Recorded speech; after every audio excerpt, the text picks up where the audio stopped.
Welcome, welcome, welcome. Thank you all so much for turning up to Paradise Live here at the Ministry. It's honestly a treat to see all of you. Thank you. Tonight we're going to have a really chilled, laid-back chat, if that's all right with my guests, about what's going on the live and experiential horizon.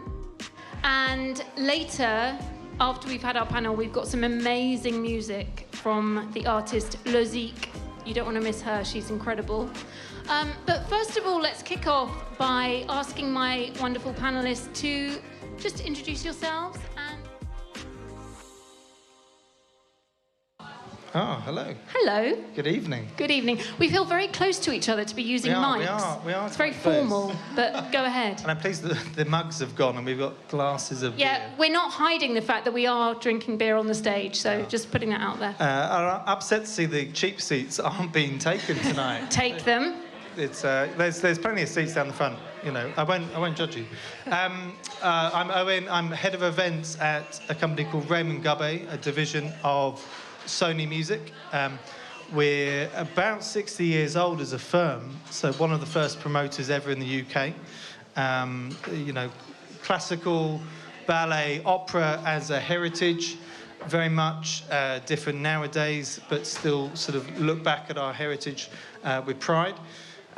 We run about 600 music gigs a year in the UK. We also run a series of light trails, about 22 locations in the UK. And about 7 international light trail locations. We sell about 2.5 million tickets a year. Very much trying to hold up a part of the market that has been around a long, long time, but evolving through the years to sort of keep our loyal ticket holders engaged and attendees going. I started many years ago at Festival Republic, so part of Live Nation. Had the utmost pleasure of sitting with Melvin Ben for many years and learning my trade through Reading and Leeds and Latitude, Big Chill and Glastonbury. I moved on to the Olympics a few years later. Went through a creative agency and an artist agency, so I've kind of been around the block. Very pleased to be back as a promoter. And back with classical music where I sort of trained. So, Well, we're very happy to have you with us here tonight, Owen. Thank you. And over to you, Suze. Tell us about you. So I'm Suze. I am the Festival and Marketing Director at Vision 9. So we are a festivals business. We run Boardmasters down in Cornwall every August, which is a surf and music festival on the Cornish coast. And then we also run NAS Festival, which I'm the festival director for. Which is a celebration of counterculture, street art, skate, BMX, music, just outside of Bristol that takes place in July. So I started out in marketing in events about 15 years ago, I want to say, starting on Tea in the Park and working for DF Concerts up in Glasgow, who are one of the big concert promoters in the UK. Then had a stint at The Telegraph, which was a bit of a different experience, and then came to Vision 9 because I'd heard about them through snow sports for quite a few years, so went over there, and I've moved from marketing into festival director role. So what you've just said there, Suze, makes me think that the panel tonight is made up of people who literally do what they love. So please try not to be too smug tonight, because people might come and punch you in the face. But it's lovely to have you here, Suze, and I can't wait to hear your input on the panel. Nick, over to you, our very own Paradise. Hello. Hi, I'm Nick. I am Creative Director at Paradise. Thank you, everybody, for coming. My wonderful agency have put this entire event together, and thank you guys for joining us on the panel. I'm here to listen to you guys as much as anything, to be honest. My experience is in advertising and marketing. We've worked with some of the biggest brands in the world to create content, promotional merchandise, social media, strategy, brands. We've done ad campaigns with Universal NBC, BBC, Vision 9, Sony Music. And yeah, I'm really interested just to have a chat about the return to live, experiential technology, all the kind of interesting stuff that I know you've got prepared for us, Emma. Oh my God, the pressure is on me. Thank you, Nick. Yeah, I really wanted to just have a chance this evening to celebrate the return to live, because lots of people in this room will be punters at live events and experiential events, festivals, gigs, whatever you love, whatever you go to. And the last couple of years have been really, really difficult and really tough. And the unpredictability of what's happened has been really tough for us in the industry, and also for music and events lovers, because nobody really knew where they stood. So what I'd love to kick off with tonight is just to get a sense from all of you, and also from a kind of branding creative perspective from Nick, on what are the shit hot, really cool things going on in the live horizon that you think audiences are getting really excited about. So maybe Suze could kick us off with that. So I think the main thing is just being able to get back together and get back in, be it a field or in a gig venue, and actually see an act live and experience that with your friends, and like the atmosphere and like holding that pint glass and that whole thing. And whilst we could do that last year, that was with some restrictions, and it felt, at times a bit strange because nobody really knew what was going to happen next. Hopefully, fingers crossed, I think the industry is pretty optimistic that we're going to be fully open this summer, and that's going to continue hopefully into next winter. I think also it's getting back to kind of things that festivals are really great at, which is driving like societal change and tackling different issues. There's a lot of things that festivals were working on pre-COVID, things like violence against women and sustainability that we couldn't really focus on last year because we only ended up with about 3 months to plan our shows. But I know there's a lot of work certainly in the independent sector. So with Boardmasters and NAS, we sit in the Association of Independent Festivals, which includes a whole group of different festivals in the UK, and we're like actively talking about what's the next movement, what's the next thing that we can bring our audiences along a journey with. But more, I think it's just getting back into a field and seeing live music and being back together again. Yeah, but you actually make a really good point there, because some of those issues that we've all been brought together in solidarity on, that is a genuine solidarity. And the feeling of being at a festival, being at a live event, is genuinely being part of an authentic community. And that's a really important human experience of getting back out there and being in the live field, right? Yeah, I think so. I think that's why, traditionally a lot of festivals are a first experience away from mum and dad for a lot of teenagers. Like I went to Leeds Fest when I was 16, I went to Tea in the Park. That was the kind of thing that we really wanted to do. And we see that on Boardmasters and NAS. A lot of our audience, it's their first or maybe second show. They may not yet have gone away on like a trip to Ayia Napa or wherever they go now. I'm a bit older than them. So yeah, it's all about community, and especially on certain festivals, they really nurture that community. On our shows, we're very much into the action sports world, whether that's surfing, skate, BMX, street art, and you can see between the different audiences, like there's a different vibe on site between the two shows. And the kids know each other, they make friends for life, they maybe meet future partners. I think, we're making core memories for that group of people that come to festivals, be it young teenagers or kind of, older adults into their 20s and 30s and beyond. When you say older adults into their 20s, well, that terrifies me a little bit. I work on quite a lot of young shows, and I'm very aware that I am definitely not in the demographic that we're targeting anymore, but... So relieved you said that, because I was feeling incredibly old in that second. I was going to say, sort of a post-exam fucking blowout. That's Reading, basically, Leeds and all that. yeah, that's basically it. I feel terrified for my now 19-year-old niece, which makes me feel even older when I think of her going to festivals. But it's such an important part of becoming who you're going to become.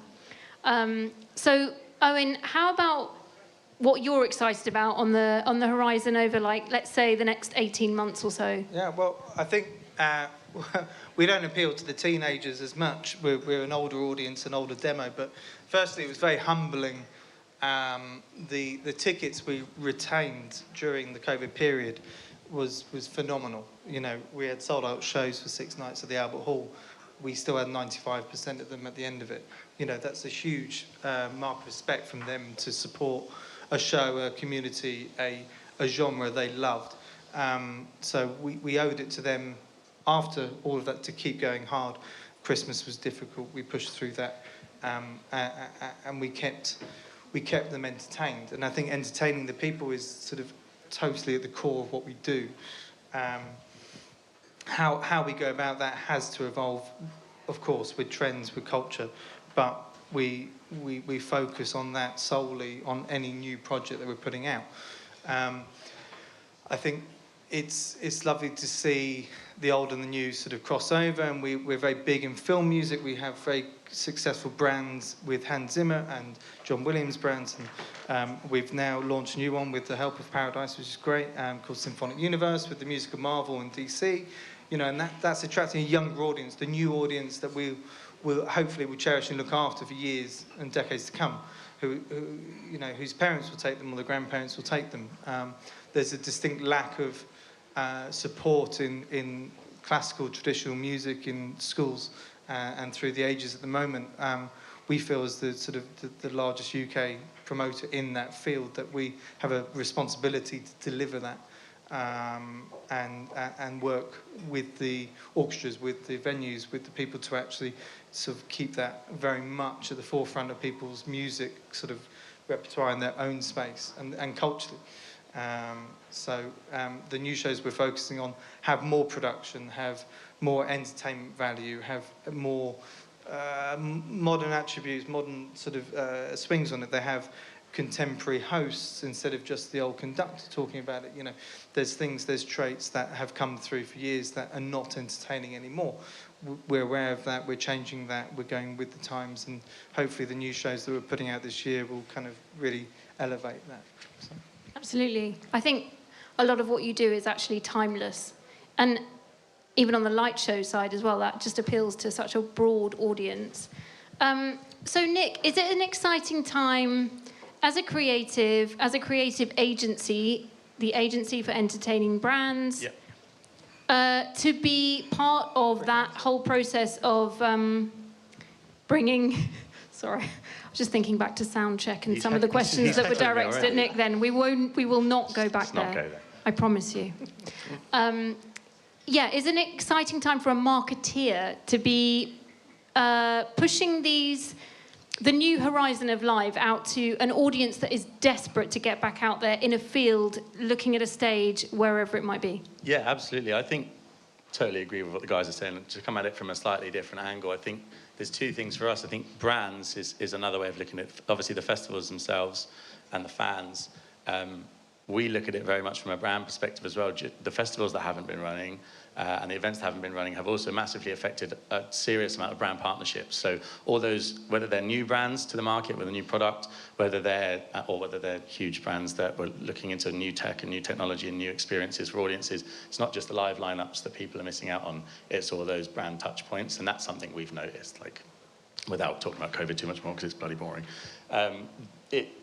We did notice that brands missed out on all of that stuff. And that's what I'm really excited about nowadays. And as it's coming back around, seeing how brands and festivals are working together to create new experiences for fans. I know we're going to talk about this a bit later when it comes to creative and tech and stuff like that, but I'm really excited to see what comes when you're standing in a field, not just from a musical perspective, but from some of the awesome partnerships that are going to come out there from a brand perspective too. Yeah, absolutely. And that touches on what both Suze and Owen were saying. I think what you were saying, Owen, there about the kind of having to bring a three-dimensional experiential element into the experience for the audience and not just here's some music. And very much the same in the events that you run, Suze. There's so much to think about. The expectation is so much higher now, than 5 or 10 years ago. Some festivals can still get away with it because they've got that calibre of artists on the stage that it doesn't matter what they play or how they play it, the 100,000 people in front of them go fucking nuts, which is great, and it's great for those artists and it's great for those people. The other artists or the other shows up and coming need to add that value in. They need to have that perception of more entertainment value than they used to get. Well, like what Suze was saying, and probably more so for an audience like at Boardmasters versus something like the annual classical, is that for kids as well, it's like the bands are great and you get a wicked set of headliners and that's what's selling tickets initially. But for guys, and still for me as well, it's not just that headliner bit, it's the meeting points, it's all of the bars that you want to go and hang out with, it's picking up your vape, there's all those kind of touch points that make a festival or a live event experience that isn't just who the headliner is that day. I mean, Glastonbury's a really good example. Like, there's 4 of my friends in this room, they're all going to Glastonbury, and it's as much of a lifestyle, you know, people coming together experience as it is for who the headliners are, to be fair, and I think that's something worth noting. Yeah, going back to community, I guess. Yeah, I think that's what makes festival brands unique, in that ultimately there's usually a fairly small pool of artists that are actually touring each summer, and lots of us will have the same artists on different festival bills, but it's actually the brand and the experience that you cultivate behind that actually makes the festival. So be that, you know, in our example, we're on the Cornish coast, you can go down to Newquay, you can watch a world famous surf competition during the day, you can come back up to Watergate, you can see some bands, there's an amazing sunset. The whole vibe is very different to how, you know, watching Kings of Leon, who are our headliners this year, might be a different event, and that's part of the unique thing of live, right? Is that you can create this entire world and atmosphere that's temporary and it lasts for a few days, and it's very difficult to replicate elsewhere. There was, you know, back in the day, working on festivals, there was this kind of this approach out that, you know, I used to turn out one of the first on site, and it just used to be this huge, massive field, and, you know, not particularly good looking in some cases, and, you know, cows full of it or whatever. And, you know, over 6 weeks, you build this absolute palace of dreams for kids, you know, that come and go mad. And I think that magical moment when they walk in the arena and go, wow, this is my home for the next 3 days, and I'm going to see 100 bands and whatever, you know, that still is very much apparent, I think, you know. It's still relevant now. And it's really important, I guess, for us not to forget what the audience is looking for. So what are your audiences looking for? I mean, we've already talked a little bit about elevating beyond just the music or just whatever element somebody might be coming to a festival or a gig or whatever it might be. But yeah, from what you hear from your audiences, Suze, what are people coming to NAS and Boardies looking for? I mean, that's the question we ask eternally. I'm sure, sorry. Vision 9. No, but I think it kind of, you know, it changes with each year to a point, but really I think it's a mix of who's on the lineup, whether it's got that sort of, I hate the term FOMO, but that sort of FOMO amongst their friends and their contemporaries and their peers, you know, whether it's the right show for them to go to.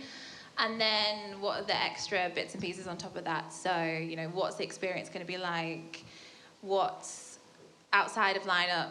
What can you go and do? Like, what, in our case, who are the skaters? Who are the BMXers? What does the action sports schedule look like? What have we got going on in VIP?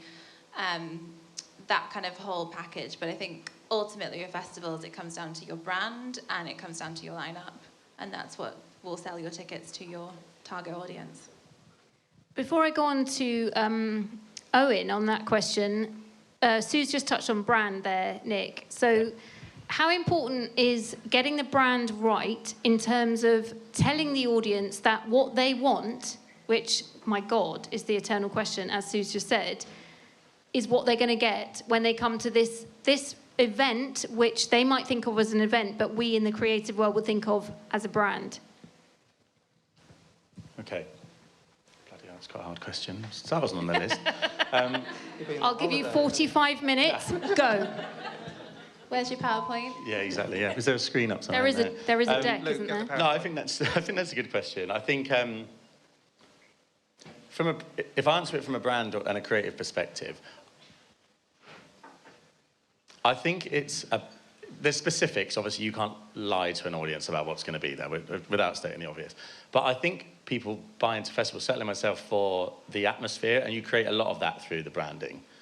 NAS is a good example. We're working with Vision 9 on the team at the moment and I think the first thing you almost kind of do is, if you haven't done it internally, or at least collaboratively, you talk about like a mood board. Like, what are the bits and what's the theme and the style that make up this brand?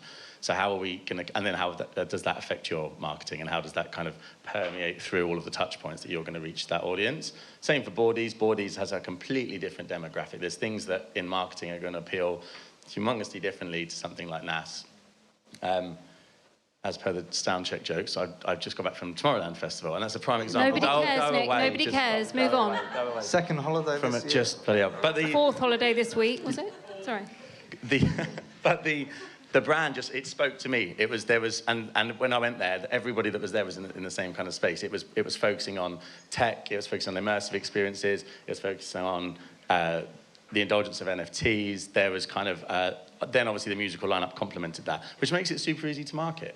When you're running that helps inform what channels you're going to market on. It helps inform what kind of sizzle reels you're going to go for. It helps you inform your paid media spend, because it just makes all of those touch points. I think the festivals that fall down are the ones that either try and please too many people or don't really have a fresh brand identity. And I think those are the ones that, well, they're brands that we'd like to speak to, because I think that finding the blue water, finding that clear proposition is what sells. Even down to classical.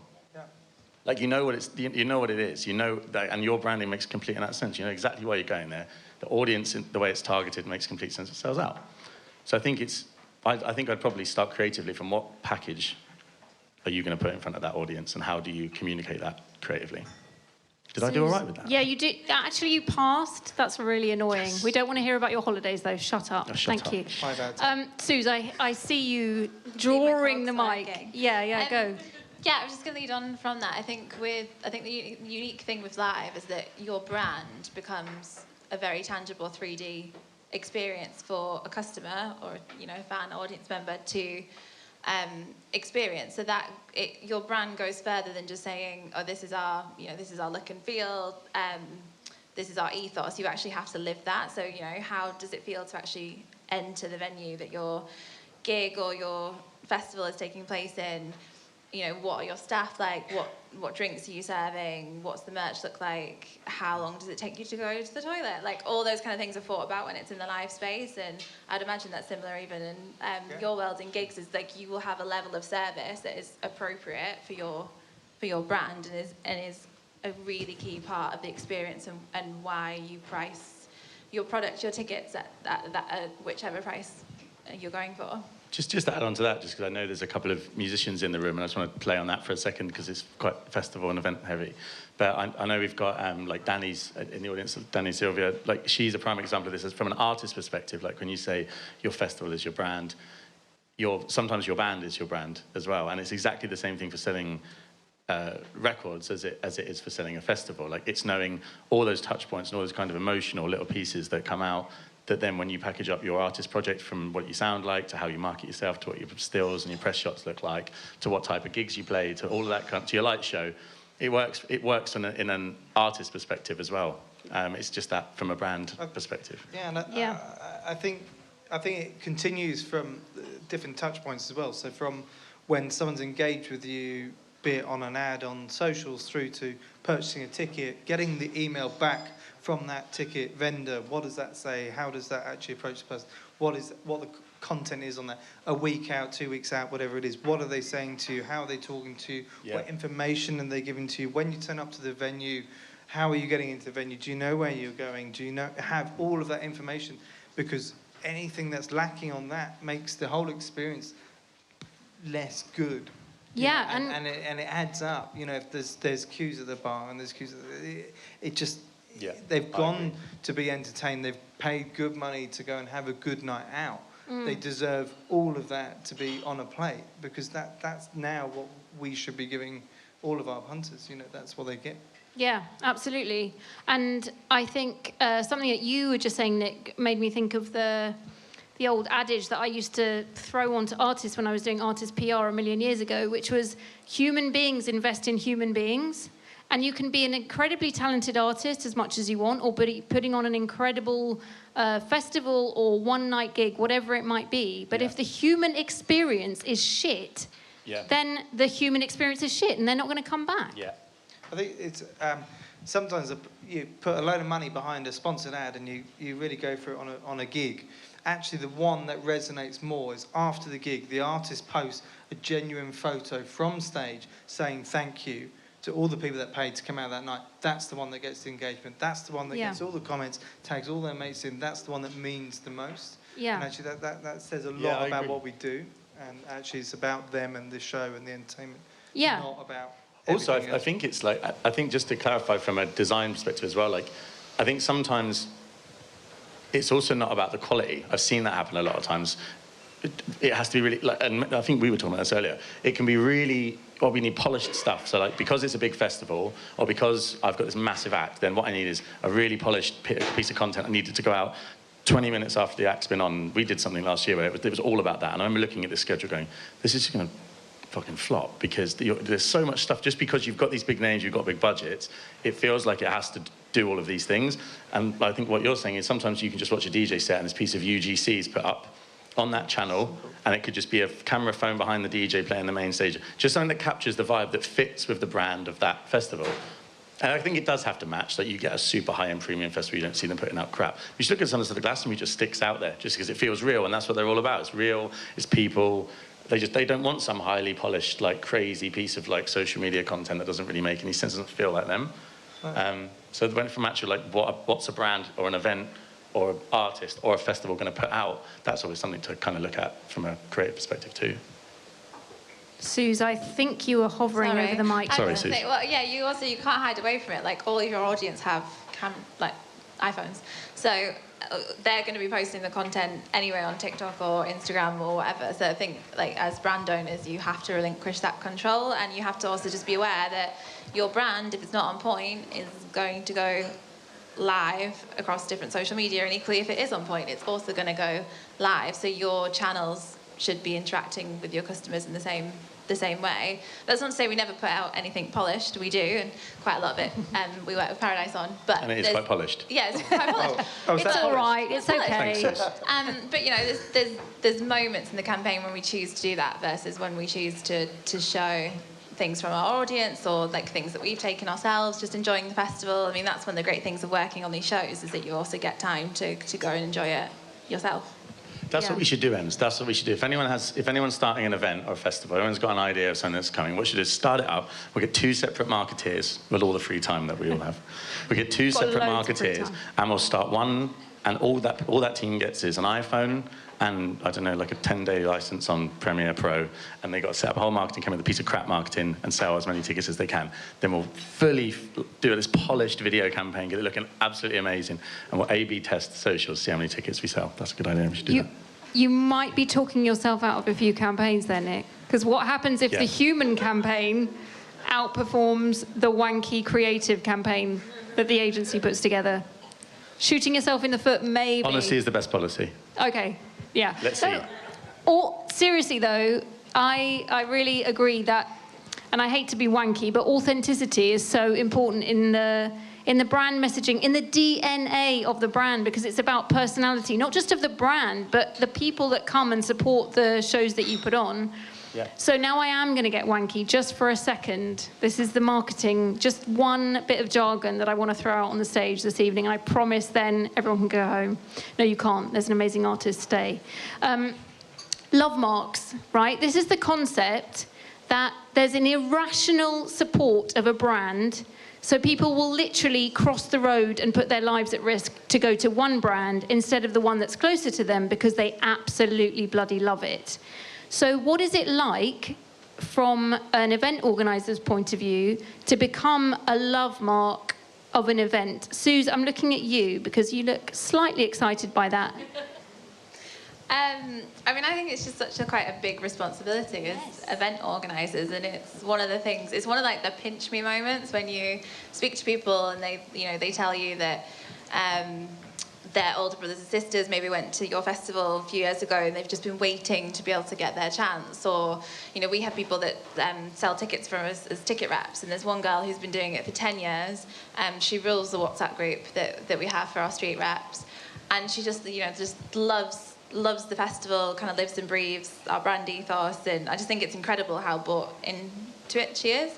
I think one thing we saw through COVID, which was great when we were all having quite like a hard time behind the scenes, was just how loved the shows were, and we were blown away by the support.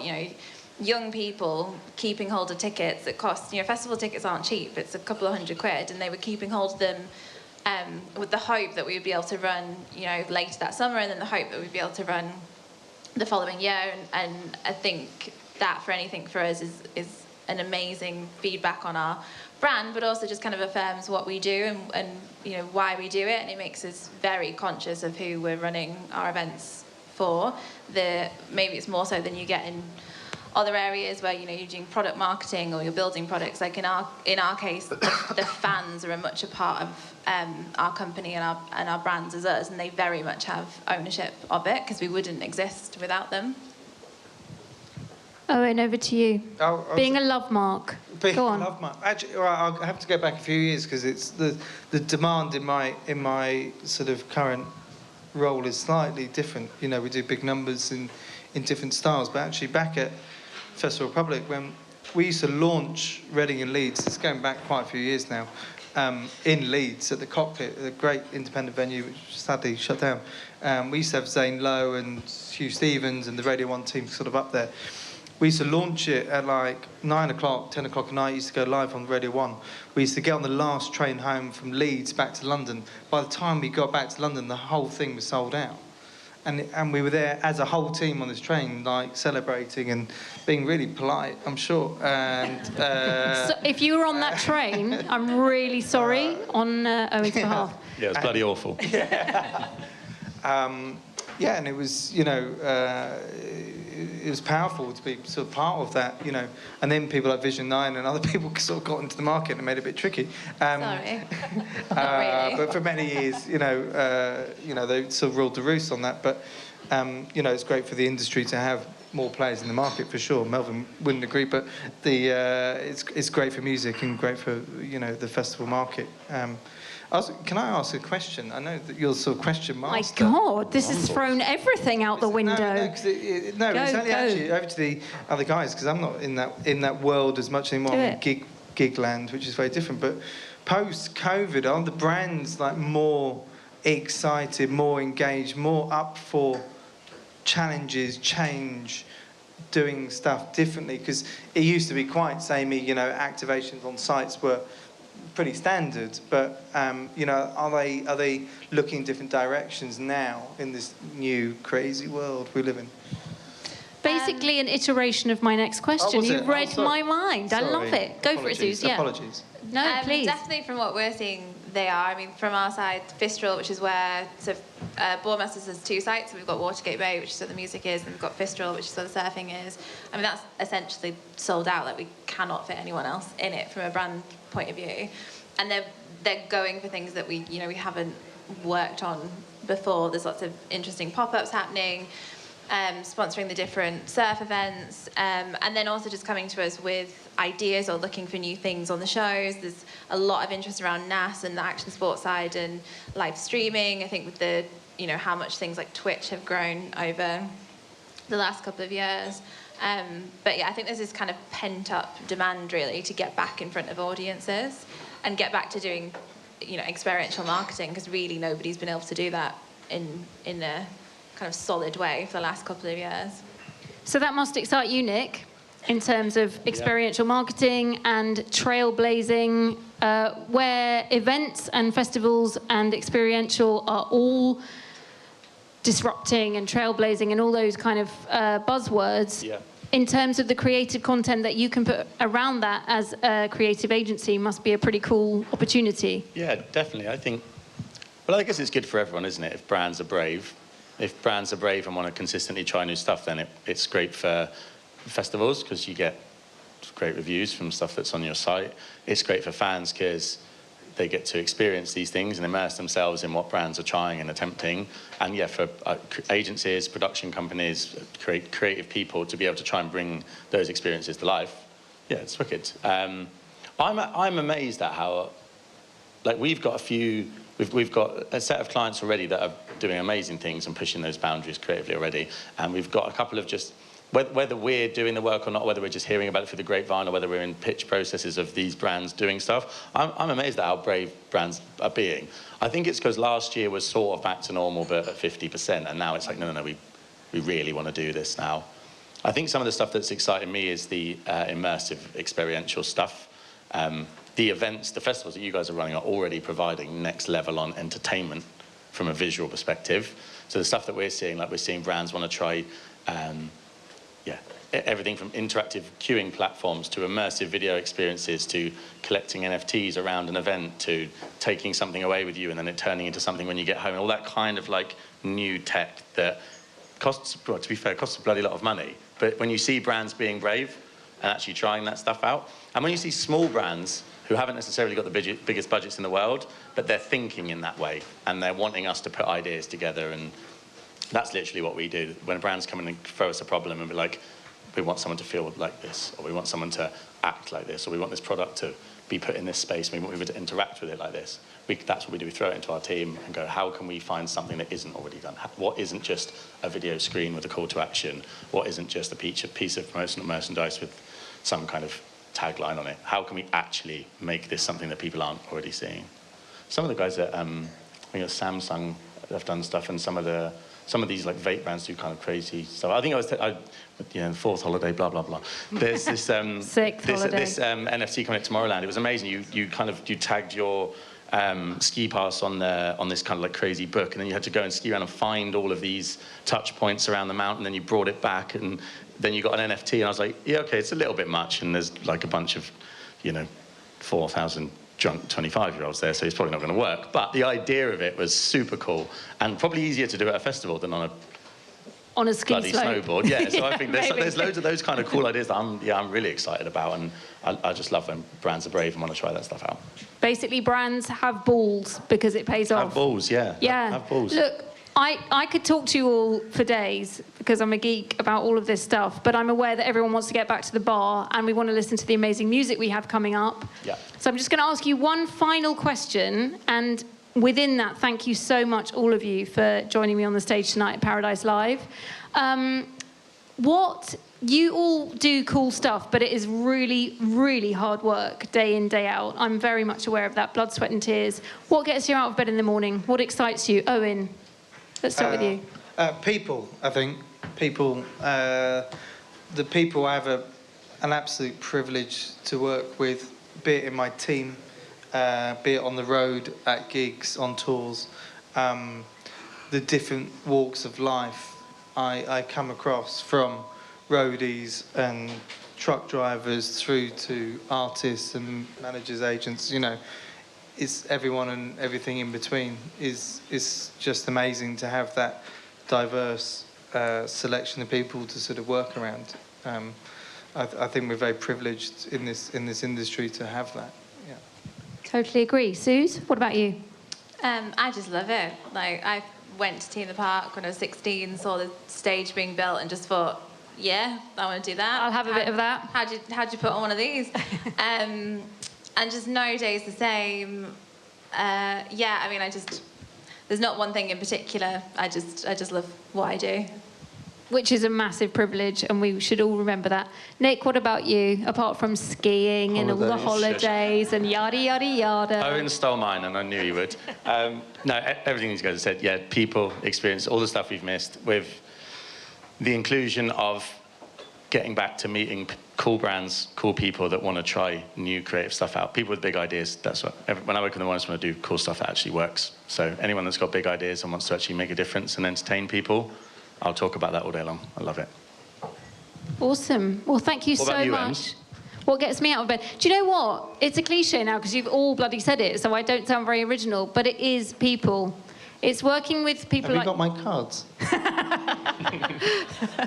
Working with people like you, working with people like the people in the room who've bothered to turn up tonight. Thank you so much again. Thank you. But also, entertainment, which is kind of what we all work in, can seem very superficial when you work on the ground. But what we have to remember, and what I've it's really brought home to me over the last couple of years, is the universal power of music or whatever entertainment you choose, whether it's dance or whatever it might be, to bring people together.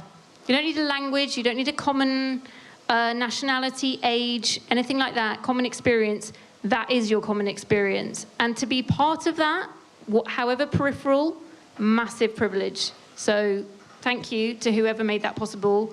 Thank you all. In about, I'm going to say 15, 20 minutes. I have no idea what the time is. We're going to be back with Lozique on the stage, and that's going to be a privilege because she is incredible. So thank you all for coming. We'll see you again very soon. discover more about the agency and Paradise Talks, visit www.paradise.london.